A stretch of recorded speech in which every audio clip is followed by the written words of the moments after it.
Hai kelas, hari ini kita akan sambung dengan bab terakhir iaitu bab 10, Pemasyuran Kemerdekaan. Kalau kita tengok bab sebelum ni, kita tengok bagaimanakah langkah nak dapatkan kemerdekaan dan akhirnya tetapkan kemerdekaan dan tertubuhnya jawatan kuasa yang mengubah perlembagaan dan akhirnya selepas perbincangan dari segi pengeluaran draft, reaksi dan pelbagainya, akhir sekali mereka menandatangani perjanjian Persekutuan Tanah Melayu. Jadi hari ini kita akan fokuskan peristiwa selepasnya, iaitu peristiwa ke arah kemerdekaan, hari kemerdekaan ataupun pada tanggal 31 Ogos 1957 lah. Okey, dan juga apa yang berlaku pada negara kita selepasnya. Kita akan lihatlah ada 5 topik semuanya. Okey, kemerdekaan negara kita ni kena tahulah 31 Ogos 1957 bersamaan 5 Safar 1377 Hijrah. Tarikh keramat. Okey. Kita tahu kan merdeka, tapi kita tahu tak maksud sebenar merdeka ni? Okey, maksud ni cikgu yakinlah ramai daripada kamu semua tahu sebenarnya. Okey, cuba cikgu ulang balik lah. Maksud merdeka ni lebih kepada kebebasan dan usaha mendaulatkan nusa dan bangsa. Yang kedua adalah boleh dikatakan sebagai bebas daripada cengkaman kuasa asing. Yang ketiga adalah bebas menentukan pemerintahan dan hala tuju negara. Ini adalah maksud yang diberikan dalam buku teks kamu. Jadi, bagi memastikan detik bersejarah pemasyuran kemerdekaan ni agar diingati, jadi pelbagailah persediaan yang dibuat. Persediaan apa tu? Persediaan nak menyambut ketibaan tanggal 31 Ogos ni. Okey, jadi kronologi penting dalam buku teks berikan adalah pada 8 Julai Tunku ni dia mengumumkan sambutan Hari Merdeka ni melalui Radio Malaya. Sebab Radio Malaya ni pada masa tersebut radio yang ramai orang dengar lah, popular lah masa tu. Sebab semua orang dulu dengar radio, tak tengok telefon, tak ada telefon. So mereka dengar radio. Jadi masa tu apa-apa penting mereka umumkan dalam radio dan mereka memilih saluran Radio Malaya. Okey, dan 21 Ogos 1957 Stadium Merdeka ni siap dibina. Okey, dan 30 Ogos 1957 ni pada waktu malam tu sebelum nak ke sambut pada 31 Ogos tu di Stadium Merdeka, pada 30 Ogos 12:30 malam ni mereka melakukan kita kata istiadat ataupun upacara lah. Okey, pemasyuran kemerdekaan di Padang Kelab Selangor. Okey, dan hari yang ditunggu-tunggulah. Okey. Dan pada hari tersebut selain berada di Stadium Merdeka juga ada satu istiadat lah, iaitu mengangkat sumpah oleh Duli Yang Maha Mulia Yang di-Pertuan Agong. Okey, dan angkat sumpah oleh Perdana Menteri serta jemaah menterinya. Okey, kandungan bab seperti cikgu kata tadi ada 5 topik. Okey, dan hari ini kita hanya akan lihat 2 topik, iaitu kita nak lihat apakah itu pengertian kemerdekaan. Yang kedua adalah persediaan menyambut pemasyuran kemerdekaan negara. Ini sebelum Hari Merdeka, sebelum 31 Ogos tu kena buat banyak persediaan nak sambut satu upacara yang besar, yang sangat bersejarah ni. Okey.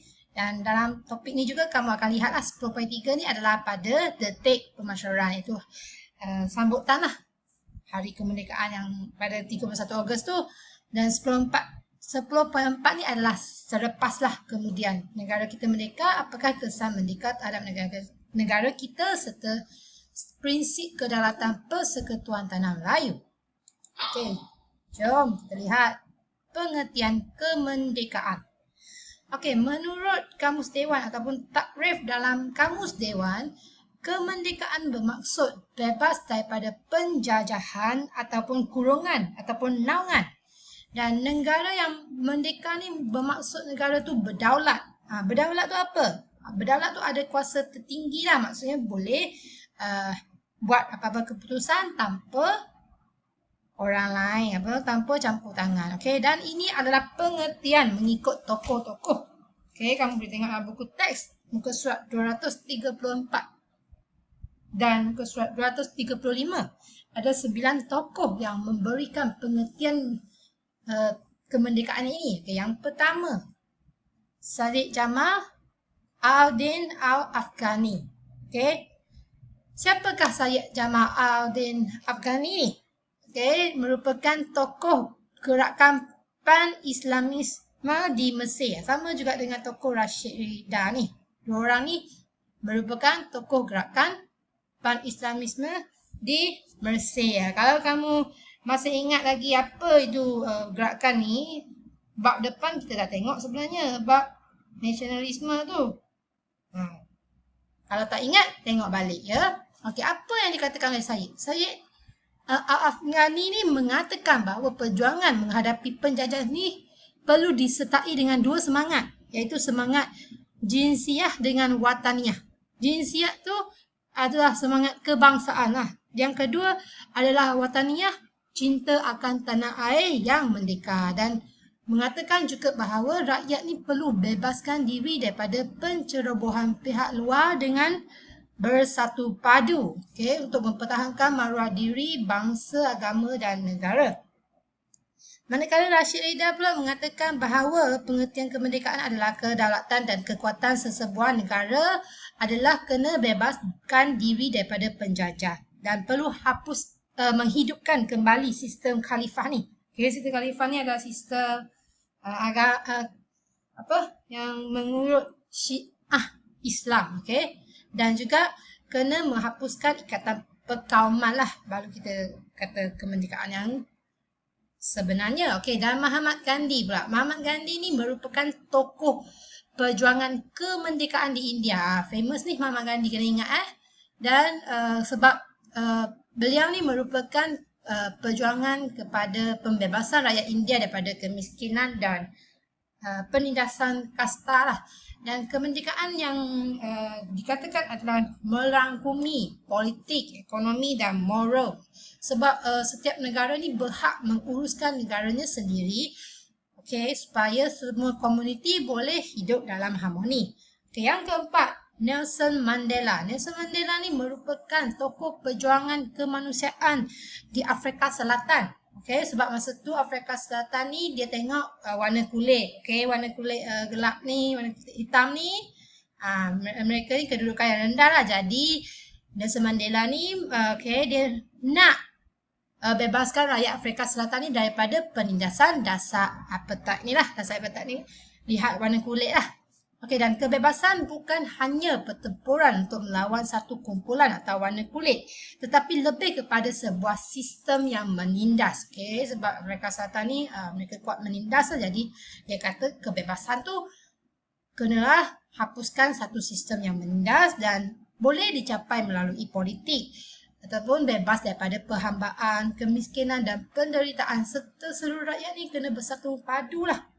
Biasanya lebih kurang macam tu lah. Menurut Pak Sukarno pula.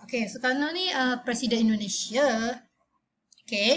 Kemerdekaan ni bererti bebas selama-lamanya lah.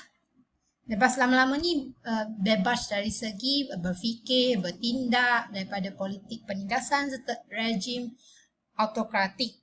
Dan pandailah, menurut beliau, pandailah tu macam bodoh lah ataupun dia kata tolol lah. Pandailah sesuatu bangsa penjajah tu kalau mereka berfikir bahawa bangsa yang mereka jajah tu akan terus didominasi oleh mereka. Jadi rakyat yang dijajah pula akan anggap hilangnya dominasi asing tu sebagai pembebasan. Jadi kemerdekaan ni akan bentuk satu masyarakat barulah yang demokratik tanpa kelas dan kasta. Ini semua adalah tokoh dari luar negara lah. Bagaimana pula dengan tokoh negara kita? Yang pertama, Tunku Perdana Menteri. Yang pertama, mengatakan bahawa kemerdekaan ni dia ibaratkan tempat perhentian dalam perjalanan yang jauh bagi mewujudkan satu negara baharu yang berdaulat. Dan rakyat ni semula bergelar berkhidmat untuk negara baru dan berusaha dengan tenaga dan fikiran untuk mencipta satu bangsa baharu dengan cita-cita keadilan dan kebebasan. Okey, Tun Temenggong juga anak Baring, pemimpin parti Pesaka, mengatakan bahawa melalui kemerdekaanlah keselamatan negeri akan lebih terjamin dan jadi lebih kuat. Oleh itu, penduduk pribumi Sarawak ni lah sanggup berkorban demi mempertahankan negara dan dapat mengatasi ancaman komunis. Okey, manakala Tun Fat Stephens, Ketua Menteri Pertama Sabah, mengatakan bahawa melalui kemerdekaan, keselamatan sosial Borneo Utara dan penduduk peribumi serta generasi selepasnya akan menjadi lebih terjamin. Okey, ini kerana usaha pembangunan yang berlaku di Persekutuan Tanah Melayu ni mampu menaikkan semangat baharu masyarakat lah. Okey, dan yang terakhir menurut Tun Dr. Mahathir Mohamad, Perdana Menteri Malaysia jugalah, mereka ni merdeka ni merupakan bukan sekadar kita kata bebas daripada cengkaman kuasa ataupun minda penjajah, tetapi merdeka ni membawa pengertian yang lebih bermakna jika dapat menghayati semangat jiwa merdeka dengan menyayangi negara sepenuh hati dan sanggup berkorban untuk apa-apa cara sekalipun lah. Ini yang dikatakan oleh tokoh-tokoh tentang pengertian kemerdekaan. Dan kita tahulah kemerdekaan ini telah memberikan hak untuk rakyat menentukan sendiri bentuk dan hala tuju negara tanpa pengaruh kuasa luar. Dan penghayatan terhadap erti merdeka ni menuntut rakyat mengenali sejarah negara. Jadi hal ni pentinglah untuk kita mengukuhkan jati diri kita terutamanya dalam mengisi kemerdekaan ini. Jadi kamu tahulah apa yang kita perlu buat, untuk kita menghayati erti kemerdekaan ini,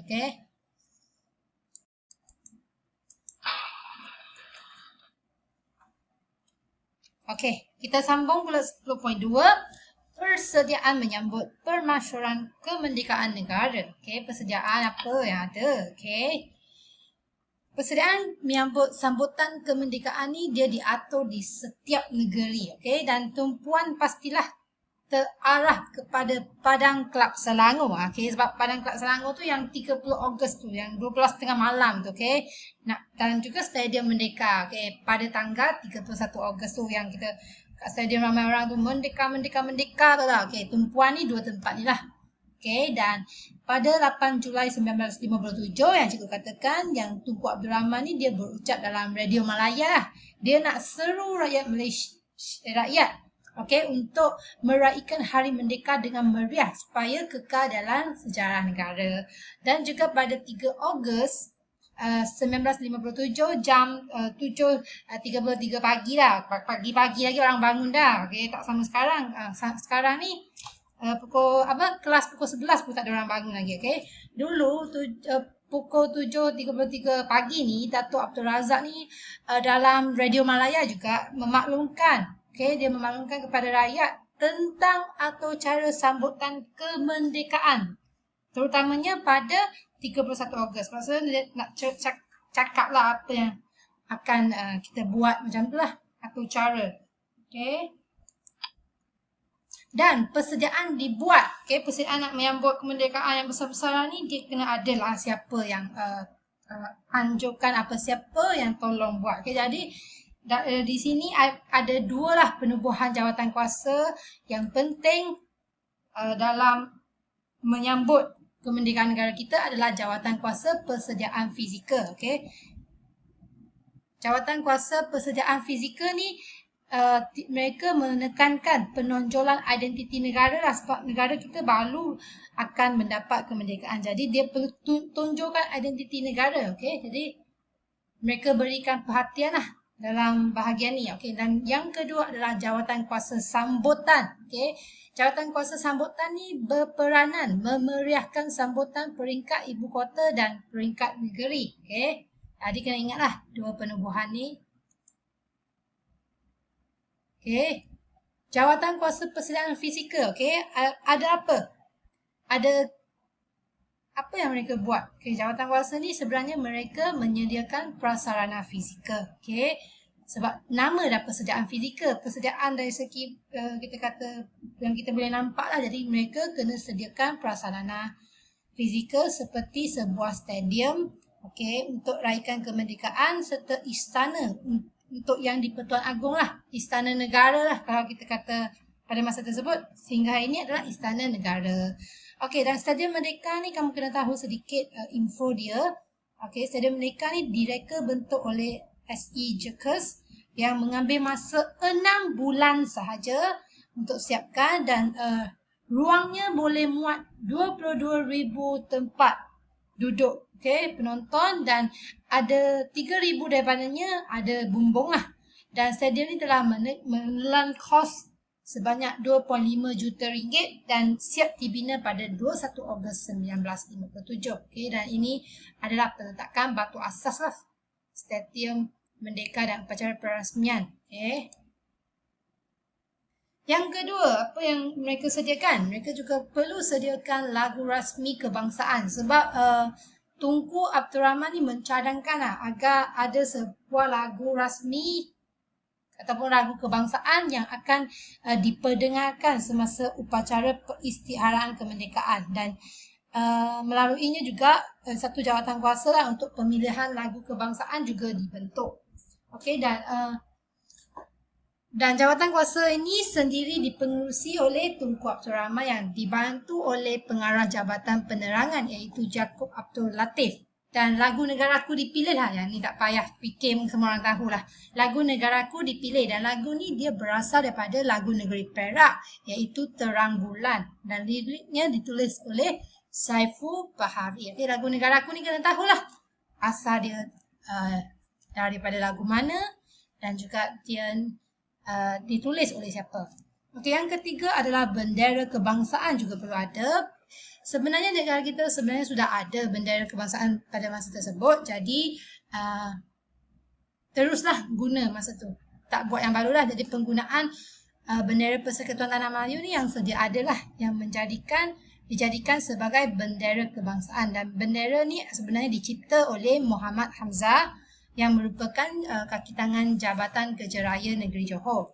Dan bendera ni telah dikibarkan secara rasminya pada 26 Mei 1950 di Istana Sultan Selangor. Kamu kena tengoklah perbezaan bendera ni dengan bendera sekarang. Sebab yang ni sebelum pembentukan Malaysia. Belum ada Sabah Sarawak lagi. Jadi bendera ni dia lain sikit lah. Seterusnya penggunaan jata negara. Penggunaan jata negara ni diperkenankan oleh Raja-Raja Melayu pada 30 Mei 1957. Dan jata negara ni juga berbeza dengan jata negara sekarang. Kamu boleh Google tengoklah apakah perbezaan sekarang. Tapi yang ketara ni dia tak ada lah Sabah Sarawak. Kan? Dan juga kamu kena tahulah apa maksud lambang keris ni. Kalau keris, 5 keris ni adalah negeri Melayu tidak bersekutu. Kalau bintang ni agama Islam lah. Dan sini dia tulis unity is strength. Kalau dalam bahasa tulisan Jawi ni apa yang maksud dia? Bersekutu membawa mutu kalau tak silap cikgu. Dan bendera yang bawah ni yang ni Pulau Pinang, yang ni Melaka lah. Gambar apa dah? Gambar yang warna merah tu. Dan ni adalah 4 negeri Melayu bersekutu lah. Yang kelima, pemilihan bunga kebangsaan juga perlu ada. Sebab masa tu Kementerian Pertanian diberikan kuasa untuk meninjau pendapat rakyat untuk menentukan bunga yang sesuai lah. Sebelum bunga raya dipilih, kalau kamu nak tahulah, dia memang ada banyak cadangan yang diberikan. Seperti bunga melo lah, macam-macam bunga. Tapi dan juga wujudlah pelbagai pendapat yang berbeza lah. Ada orang nak bunga tu, ada orang nak bunga ni. Jadi last Tunku Abdul Rahman sendiri pilih bunga raya sebagai bunga kebangsaan. Sebab pada masa tu bunga raya ni bunga negara lain belum menggunakan lah sebagai bunga kebangsaan. Jadi Tunku pun pilih lah bunga raya ni. Dan yang kedua, jawatan kuasa sambutan. Ni jawatan kuasa yang fokus ke arah nak memeriahkan sambutan lah. Yang pertama dari segi bangunan. Bangunan sekitar bandar, jalan raya, padang kelab Selangor ni dihiasi lampu lah. Takkan nak gelap-gelap gelita kan, mestilah ada lilah-lilah lampu tu. Baru nampak ceria. Dan sebanyak 75,000 bendera Persekutuan Tanah Melayu ditempah khas dari kilang kain di Jepun dan dibawa dengan kapal laut lah. Kamu boleh lihatlah. Pintu gerbang ni dibina, tengok. Sengaja bina pintu gerbang Merdeka, tengok. Dan dihiasi dengan sinaran lampu yang berwarna-warni. Ni pun. Okey, yang kedua, pakaian khas. Okey, sebab sambutan pun kenalah ada satu kita kata pakaian khas. Okey, dan menteri dan pegawai tinggi kerajaan ni disediakan pakaian khas lah yang diilhamkan oleh Tunku Abdul Rahman sendiri. Okey, jadi mereka memilih Tunku memilih sejenis pakaian dari negeri Kedah, iaitu panggil baju muskat lah. Ni baju muskat yang diubah suai lengkap dengan seluar satin hitam dan bersongket, bersamping dan tengkolok lah yang direka khas untuk menteri. Boleh tengoklah dalam buku teks kamu gambar-gambar ni. Dan yang ketiga adalah penganjuran khusus khas. Okay, sebab kita nak buat satu upacara, satu sambutan yang besar-besaran, dia juga lebih kepada kita kata penganjuran yang rasmi lah. Jadi perlulah tahu asas protokol, kita kata kena tahulah perkara rasmi yang kita perlu tekankan. Jadi mereka pun anjurlah khusus khas, dan kerajaan anjurkan khusus khas yang berkaitan protokol lah. Berkaitan protokol nak menyambut, contoh nak menyambut tetamu ke, nak mengiring tetamu ke, nak memberikan penerangan ke, nak menjemput daripada orang besar dari luar negara. Itu perlukan protokol. Kita kena tahu perkara ni lah, tak boleh kata ikut-ikut suka buat, tak. Kita ada khusus khas, dan ini diikuti oleh 300 orang pegawai kerajaan selama 3 hari. Dan mereka ni lah yang akan menjadi pegawai penerangan, pegawai pengiring tetamu serta pegawai jemputan luar negara. Okay, seterusnya adalah dari segi pemberian gaji lah. Pada masa tersebut, semua pegawai dan kaki tangan kerajaan ni diberi gaji awal, okay, seminggu, supaya mereka boleh sambut merdeka, kita kata sambut kemerdekaan. Dan sambutan kemerdekaan ni dinantikan oleh rakyat lah, sehingga kita boleh tahu tiket kereta api pada masa tersebut habis ditempah. Okay, dan juga tiket bas pun habis. Dan selain itu, jawatan kuasa khas juga ditubuhkan. Jawatan kuasa khas yang penting, okay, sebab untuk memastikan sambutan kemerdekaan negara ni berjalan lancar. Jadi ada 4 lah. Kamu boleh tengok dalam buku teks bahagian info tu, dia ada tulis jawatan kuasa pusat perayaan merdeka yang dipengerusi oleh Tunku Abdul Rahman. Yang kedua, jawatan kuasa kerja pusat merdeka yang diketuai oleh Datuk Abdul Razak Husin. Dan yang seterusnya adalah jawatan kuasa perayaan ibu kota persekutuan oleh H.S. Lee. Dan akhirnya adalah jawatan kuasa derma perayaan kemerdekaan. Ini untuk kutip derma bantu perbelanjaan sambutan merdeka. Jadi sampai sini saja kamu telah lihatlah bagaimanakah jawatan kuasa persediaan fizikal, apa yang mereka buat, serta jawatan kuasa sambutan, apa yang mereka buat, serta pengertian kemerdekaan oleh 9 orang tokoh. Jadi sekian saja, terima kasih.